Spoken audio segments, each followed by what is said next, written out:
like coming back here today? I am deeply honored to be back in my hometown. This is where it all got started. Savannah provided a wonderful context for me to grow up in as a kid, and I look forward to taking Savannah values to the United States Senate. Okay, and why do you feel like it was important to just come here again? Well, Savannah is the foundation for everything I've tried to do. I was educated here in the Chatham-Savannah Public Schools. As a high school student, I've spent time on the campus of Savannah State College as an upward bound student. And this is the community that launched me into the future. And I intend to center the concerns of little boys and girls growing up in this community who are met with the same struggles that I had, but we're finding it even tougher. I think the purpose of public policy is to make things better for the next generation, and that's what I intend to do. I'm going to have y'all be a little more business-based. Savannah Morning News, you can go ahead. Hi, how are you? So my question is, recently rapper T.I. made a post stating that if the community votes for you guys, that there will be decriminalization of marijuana. What is your stance on the criminalization of weed? I'm fully supportive. Okay. There's no question that the enforcement has done a whole lot of damage in many instances, as much as in that particular substance.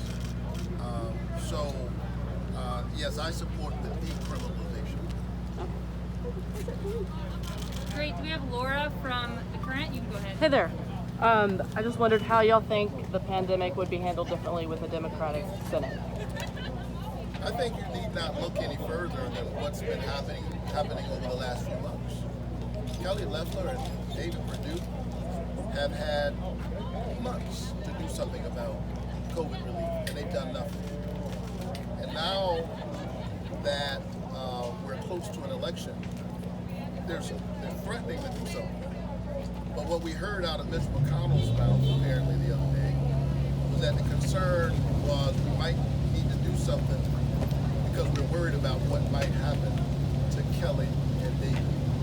I think Georgians deserve somebody to be thinking about what will happen to Georgians.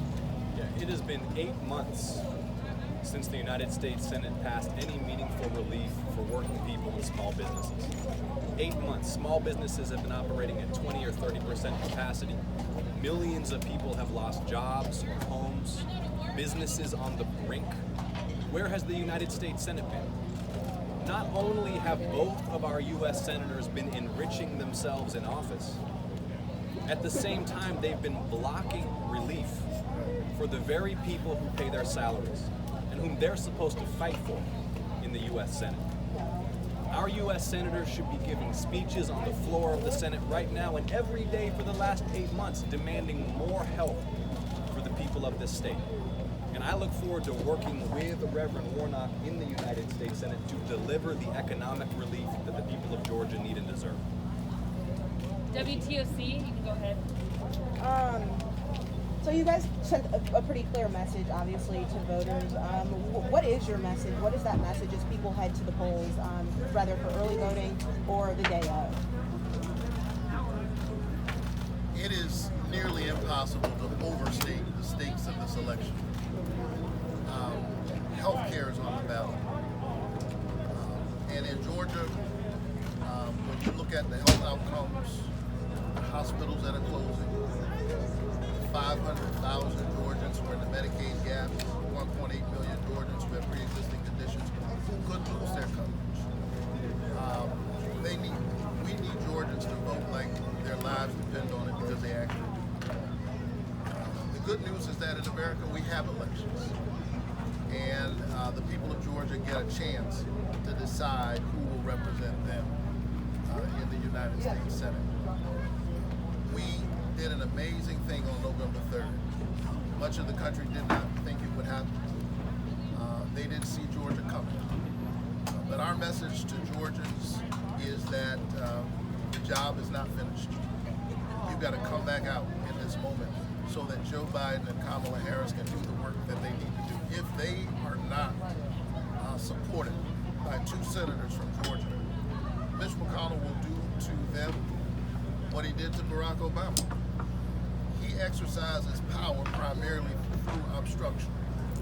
And so if you want COVID relief that centers the concerns of workers, if you want to make sure that people with pre-existing conditions have health coverage, if you want to make sure that we pass voting rights and criminal justice reform, and that we have in the United States Senate senators who understand the concerns of ordinary people, you need to vote in this defining moment.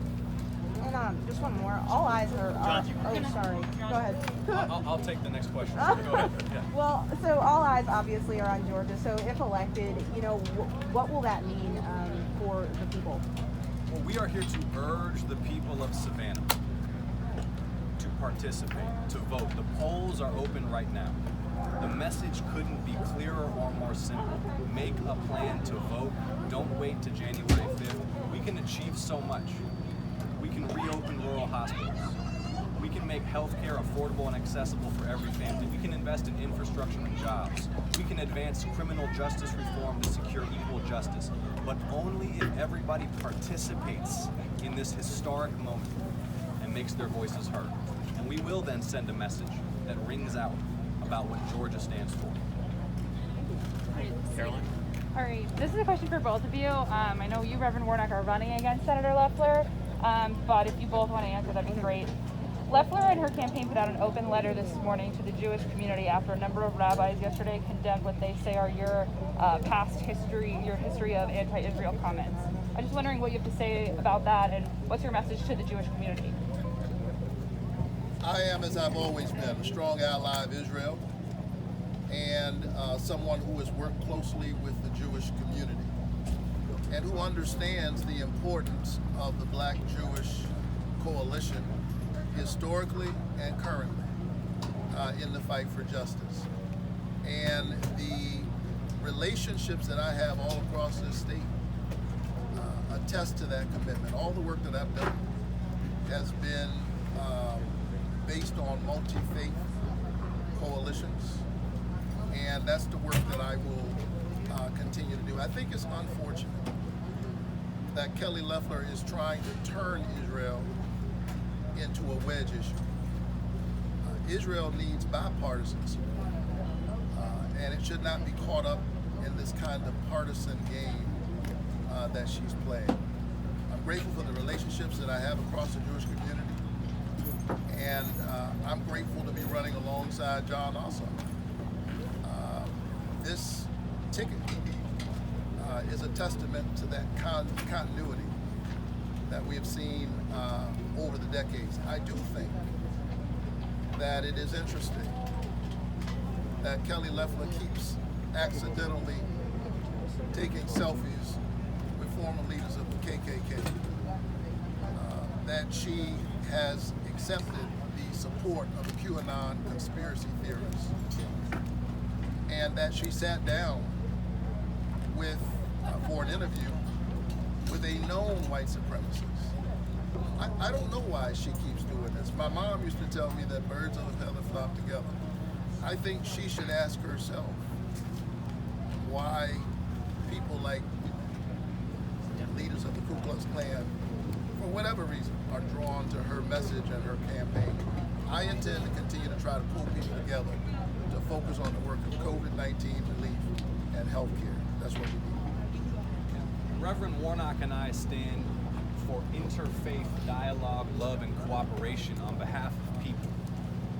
I denounce, as a Jewish candidate for office, Kelly Loeffler's absurd, ridiculous accusations. I call upon Kelly Loeffler to apologize publicly for campaigning alongside Klansmen. And I call upon David Perdue to give the apology he's never given to Georgia's Jewish community for running anti-Semitic attack ads that lengthened my nose. If Kelly Loeffler is looking for anti-Semitism in this Senate race, she need look no further than David Perdue and the Klansmen with which she is campaigning. Thanks All so right, much. thanks I everyone for have coming a out question today. for Georgia Public Broadcasting. Just a quick question to Reverend Warnock. Thank you, by the way. Reverend Warnock, the Black church has been the centerpiece of the American civil rights movement. And recently, they've also been disproportionately impacted by the pandemic. What are your thoughts to re-engage the Black evangelical community, especially in the rural areas? You're right that the church has had a lot of influence in our community. And I think with that influence comes responsibility. And so I've tried to model, as a pastor, what we should be doing in this moment. And so at the beginning of the COVID challenge, we've been saying throughout that my faith has no quarrel with science. We want to listen to the science on this. And we ought to be socially distancing, washing our hands.